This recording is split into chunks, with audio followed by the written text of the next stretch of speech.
Assalamualaikum warahmatullahi wabarakatuh. Selamat datang kembali di channel Mami Amel.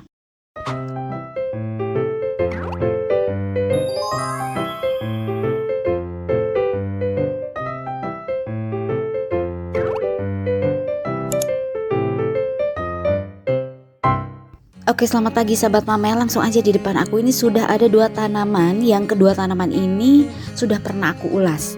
Nah, kedua tanaman ini adalah tanaman sirap, yaitu tanaman semi epifit yang daunnya menempel rata pada pohon, teralis, papan kayu atau papan lumut, dan bukan ke bawah ya untuk pertumbuhannya. Untuk tanaman sirap ini unik sahabat Mamel. Memang pada saat dia masih muda ya, masih kecil, ukuran daunnya ini, panjang daunnya ini memang pastinya kecil ya. Tapi kemudian setelah bertambahnya usia tanaman ya, tanaman ini akan menjadi lebih besar untuk ukuran daunnya. Bahkan nanti ada yang bisa mencapai 6 inci, bahkan untuk panjangnya pun bisa beberapa kaki sahabat Mamel. Nah, beberapa jenis tanaman sirap menjadi tren terkini di kalangan kolektor tanaman. Nah, untuk spesies tanaman sirap yang umum dan mungkin bisa banyak ditemui ya, ini ada beberapa yang aku ketahui sih ya pada umumnya. Yang pertama itu ada tanaman Rhapidoporaceae. Nah, tanaman Rhapidoporaceae ini tanaman sirap terkenal dengan daunnya yang oval, kemudian berwarna hijau tua, dan pada saat dewasa panjang daunnya akan bertumbuh sekitar 6 inci. Kedua, Monstera dubia terlihat ya seperti yang di sebelah kiri aku, ini adalah Monstera dubia muda ya. Ini masih dalam merawatan aku ya, tapi terlihat ukurannya ya semakin besar dia setiap kali muncul tunas baru. Untuk pertumbuhannya nih rata dan menempel pada pendukung sekitarnya. Misal diberikan turus ya, dia menempel pada tiang turus, atau dia dekat dengan batang pohon, pasti dia akan tumbuh menempel pada batang pohon tersebut dan terus ke atas ya sahabat Mamel. Dan pada saat dewasa daunnya akan mulai mengeluarkan lubang dan pecah daunnya ya, panjang mencapai bisa beberapa kaki. Nah, kemudian yang ketiga ada Rhapidopora cryptantha. Untuk tanaman ini mirip dengan Rhapidoporaceae yang tadi pertama aku jelaskan, namun untuk cryptantha terkenal dengan urat daunnya yang tersebar ke seluruh daunnya. Nah, untuk daunnya juga sama, ukurannya hanya akan mencapai 6 inci ya. Yang keempat, Scindapsus agrius, itu Satin pothos. Tanaman ini memang umumnya ditanam sebagai tanaman rambat, tetapi sebenarnya merupakan tanaman sirap. Nah, untuk perawatan tanaman ini atau tanaman sirap ini memerlukan perlakuan khusus ya sahabat Mamel. Jadi kenapa membutuhkan perawatan yang sangat spesifik. Nah, sebab itu hari ini aku akan sampaikan beberapa hal yang perlu diperhatikan dalam merawat tanaman sirap ini. Pertama, media tanam. Tanaman sirap ini bersifat semi epifit ya, artinya dalam bentuk remajanya tumbuh di sepanjang media tanam, kemudian tumbuh di satu pohon atau tanaman lainnya setelah dewasa. Tanaman ini seperti merambat. Nah, akan selalu menyukai tanah yang memiliki drainase yang baik. Campuran yang ideal untuk digunakan tanaman ini yang kaya dengan arang hortikultura dan kulit kayu anggrek. Nah, ini jenis media tanam yang bisa memberikan drainase yang baik. Sahabat Mamel juga bisa menggunakan campuran media tanam aroid. Dan yang pasti selalu menggunakan pot yang memiliki drainase yang baik. 2, pencahayaan. Tanaman sirap menyukai cahaya terang dan tidak langsung. Sahabat Mamel bisa menempatkannya ya dimanapun suka, bisa di dalam ruangan ya, di dekat jendela, atau sahabat Mamel bisa menggunakan cahaya lampu buatan ya, letakkan beberapa meter ya, jangan terlalu dekat juga ya. Usahakan untuk menghindari sinar matahari langsung pada daun, karena tanaman jenis apapun tidak terbiasa dengan cahaya yang langsung karena akan membakar daunnya. Yang ketiga, kelembaban. Kelembaban yang tinggi adalah kunci pertumbuhan tanaman sirap. Kelembaban yang tinggi tidak hanya akan membantu tanaman sirap ini untuk tumbuh, tapi juga membantu akar udaranya menempel dan lebih cepat pada papan lumut ya atau papan kayu. Jadi cara terbaik untuk mencapai kelembaban tinggi adalah dengan meletakkannya di atas nampan kerikil ya. Bisa menambahkan dengan pelembab udara atau humidifier. Kemudian bisa juga sahabat Mamel meletakkannya di dalam kaca ya, ruangan kaca, dan berikan kelembaban di atas 60%, itu akan sangat ideal. Kemudian yang keempat adalah penyiraman. Tanaman sirap berasal dari hutan hujan, dataran rendah dengan curah hujannya terus menerusnya. Mereka ini terbiasa dengan tanah yang lembab. Namun karena tanaman sirap ini sering ditanam di dalam pot ya, sahabat mamel harus mencegah pembusukan akar. Jadi sirami tanaman ini saat pot kering sekitar 80%. Nah, hal ini akan menjaga tanah tetap lembab sehingga tanaman sirap ini akan tetap tumbuh subur. Namun juga sahabat mamel perlu mencegahnya dari pembusukan akar. Kelima, perbanyakan. Untuk perbanyakan tanaman sirap ini mudah banget sahabat mamel, hanya perlu stek aja. Nah, aku sudah pernah sampaikan ya pada saat ulasan tanaman Scindapsus tricolor. Nah, kurang lebih seperti itu sahabat mamel. Jadi untuk perbanyakannya kita bisa menyetek, kemudian menggunakan media tanam sphagnum moss. Untuk lebih jelasnya nanti sahabat mamel bisa lihat lagi video aku tentang perbanyakan Scindapsus tricolor itu ya. Nanti akan aku kasih linknya ya di deskripsi. 6, penyangga atau tiang turus. Tiang lumut atau papan lumut ya, ini sangat penting untuk digunakan pada tanaman sirap seperti terlihat pada kedua tanaman sirap aku ini ya, pada Monstera dubia dan Scindapsus ya.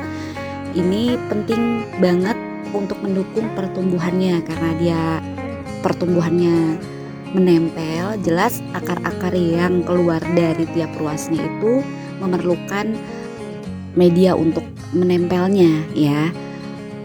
Karena semakin dia tumbuh besar, ya daunnya kita akan mencapai pada pertumbuhan maksimal ya. Jadi daunnya itu akan dewasa dan pada bentuk yang maksimal. Tetapi kedua tanaman ini di dalam perawatan aku nih ya kan, dia tumbuh panjang. Nah, tiang turus yang aku berikan ini ternyata kurang ya. Jadi di sini aku akan mengganti tiang turusnya dengan papan. Jadi aku akan tes juga ya dengan menggunakan turus yang berbeda ya. Tapi ini jenis turus yang juga dianjurkan untuk tanaman sirap. Hanya saja aku gunakan media yang berbeda saja. Penyangga yang aku gunakan nanti itu dari koko khas ya, atau dari cacahan kulit kelapa, dan satu lagi dengan papan ya. Nah, nanti juga akan aku tutorial nih bagaimana pembuatannya. Mudah banget sahabat mamel. Jadi nggak usah khawatir, sahabat mamel pasti akan bisa buat sendiri. Di sini juga aku akan merepotting ya sekalian sahabat mamel, karena memang untuk menunjang pertumbuhan ya, karena diberikan tiang turus yang agak lebih besar ukurannya. Jadi kita memerlukan pot juga yang agak lebih besar ya. Oke, untuk pertama aku siapkan untuk pembuatan tiang turus dari koko khas atau dari cacahan kulit kelapa ya. Pertama ya, kita siapkan dulu nih potnya yang akan kita gunakan. Kemudian kawat ram yang sudah dibentuk seperti ini ya. Untuk ukuran dan panjangnya itu selera sahabat mamel. Di sini aku menggunakan ukuran 50 cm untuk panjangnya ya. Jadi menyesuaikan aja dengan pot ya biar balance ya. Nah, kemudian setelah itu kita ambil tanaman yang akan kita letakkan di pot ini ya. Nah, ini pelan-pelan kita lepaskan dulu ya, karena ini untuk akar-akar sudah melekat pada mossnya ya. Jadi baiknya untuk sphagnum mossnya kita semprotkan air dulu biar memudahkan kita menarik akarnya, jadi nggak rusak ya. Oke, kita ambil dulu ini untuk pot yang akan kita gunakan ya. Nah, ini sudah terisi dengan media, jadi ini kita kurangin dulu ya sahabat mamel, karena kita akan menggunakan seluruh media yang ada di pot sebelumnya ya. Nah, kemudian kita letakkan ya, kita keluarkan dulu nih, kita lepas media dulu dari pot yang awal ya. Lanjut untuk meletakkan tanamannya. Nah, di sini kita lakukan pelan-pelan aja agar akarnya tidak rusak ya. Lanjut kita pasang untuk kawat ramnya yang sudah dibuat seperti ini. Nah, ini diletakkan seperti ini dan nanti kita kasih jarak, jadi biar tidak terlalu menempel pada pot ya. Usahakan diberikan jarak dan kemudian nanti kita akan tekan sedikit media agar si si tiang turus tidak bergeser ya. Lanjut isi dengan kokohas, diisi sampai ke atas ya. Kemudian lanjut kita tempel tanaman ke tiang turusnya.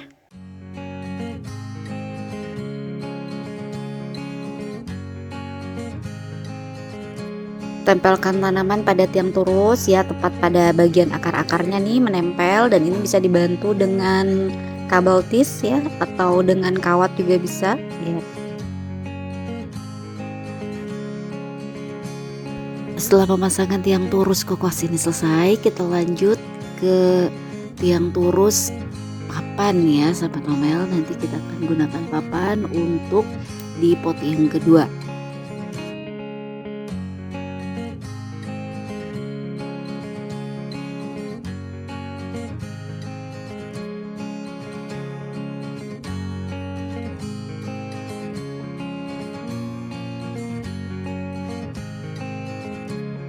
Selesai, oke lanjut untuk tiang turus yang kedua, yaitu dengan bahan papan. Nah di sini kebetulan aku punya papan dari Jati Belanda ya sahabat Mamel, jadi memang ringan. Nah tapi untuk ukuran di sini aku memang punyanya yang kecil, tapi kebetulan aku ada punya dua dan ini sudah ada lubangnya, jadi ini tinggal disambung aja ya sahabat Mamel. Ini di sini disambung dengan kabel tis ya.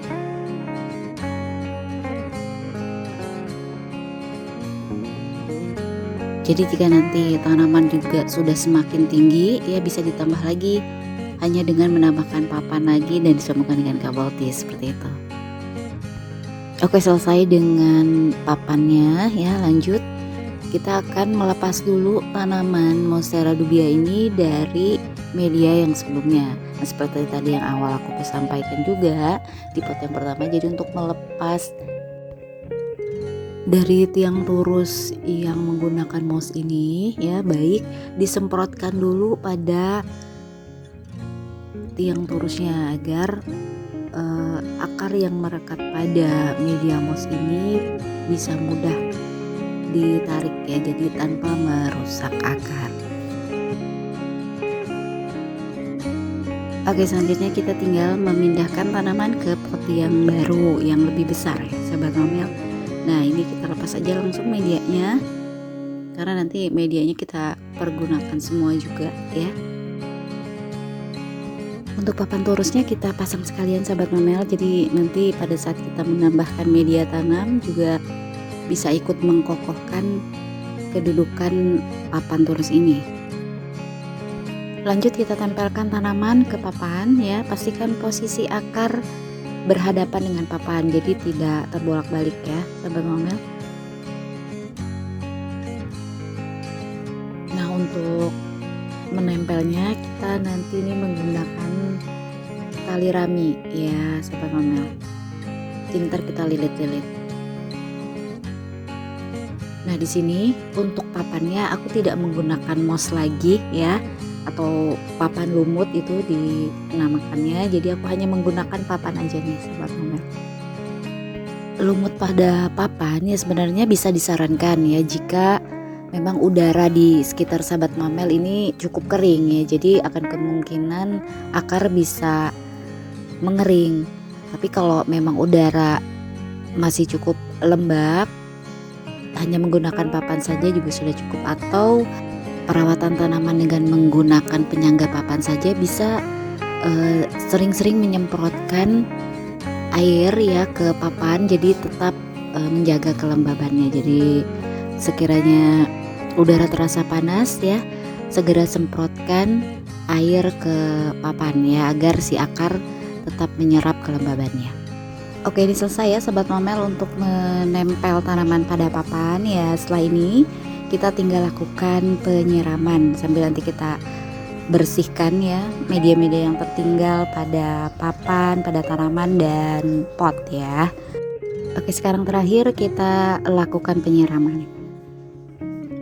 Nah setelah ini ya, untuk peletakan apakah di luar atau di dalam ruangan, ikuti tips perawatan yang sudah aku sampaikan tadi. Oke sahabat Mamel, selesai ulasan aku hari ini tentang spesies tanaman sirap. tips perawatan dan tutorial pembuatan tiang turus. Oke, semoga bermanfaat. Jangan lupa like, komen, dan subscribe, share juga ke teman-teman dan orang terdekat kamu, tekan tombol notifikasi agar selalu mendapatkan video terupdate dari channel ini. Dukung terus channel ini. Terima kasih untuk sahabat Mama Mel yang sudah subscribe. Follow juga IG Amel Plan. Sampai berjumpa kembali di video selanjutnya. Wassalamualaikum.